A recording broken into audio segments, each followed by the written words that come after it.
Shalom,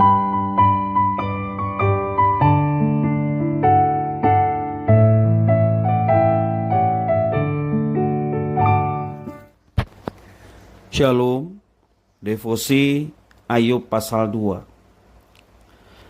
Sudah jatuh tertimpa tangga pula. Demikian kehidupan Ayub.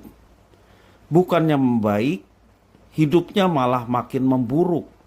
Setelah hartanya habis dan anak-anaknya mati, kini Ayub harus menghadapi penyakit kulit yang parah, sampai wajahnya tidak bisa dikenali. Ayat yang ke-7 sampai yang ke-8 demikian. Kemudian iblis pergi dari hadapan Tuhan, lalu ditimpanya Ayub dengan barah yang busuk dari telapak kakinya sampai ke batu kepalanya. Lalu Ayub mengambil sekeping beling untuk menggaruk-garuk badannya sambil duduk di tengah-tengah abu. Itulah keadaan Ayub. Teman-teman Ayub datang untuk menyampaikan bela sungkawa dan menghiburnya. Namun ketika melihat kondisi Ayub, mereka hanya bisa menangis karena mereka melihat betapa berat penderitaan Ayub. Mereka mengoyakkan jubah dan menabur debu di kepala mereka, lalu duduk bersama-sama di tanah dalam diam selama 7 hari. Menurut tradisi Yahudi, seseorang yang datang dan hendak memberi penghiburan kepada yang berduka tidak boleh berbicara apapun sampai orang yang berduka memulai pembicaraan. Lebih daripada itu, teman-teman Ayub menyadari bahwa penderitaan Ayub terlalu berat untuk dihibur dengan kata-kata saja. Kehadiran yang nyata dalam masa-masa duka seorang sahabat adalah hal yang patut kita jadikan teladan, seperti yang dilakukan oleh teman-teman Ayub itu. Sekalipun pada pasal-pasal selanjutnya mereka kecenderungan menghakimi Ayub, namun Tuhan tidak pernah mempersalahkan kehadiran mereka sebagai sahabat untuk menemani Ayub.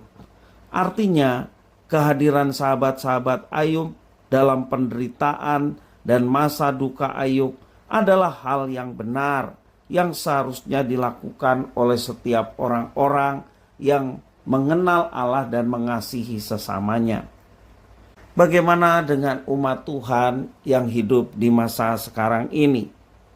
Hari ini tidak banyak orang Kristen yang berempati dalam diam ketika datang ke rumah duka. Mereka cenderung memberikan terlalu banyak kata, kutipan, ayat, dan nasihat rohani. Bahkan ada yang meminta mereka yang berduka untuk segera mengakhiri masa duka itu. Mereka seolah tidak peduli dengan perasaan duka cita yang sedang dialami oleh orang lain.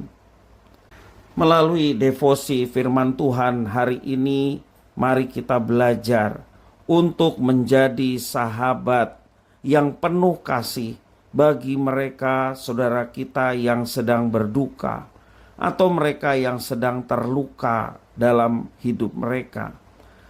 Caranya dengan hadir secara nyata, berempati, walaupun dalam kehadiran kita tidak banyak berbicara dan diam, bahkan kita turut menangis bersama dengan saudara yang berduka, memeluk mereka tanpa banyak kata dan nasihat, serta mendoakan mereka.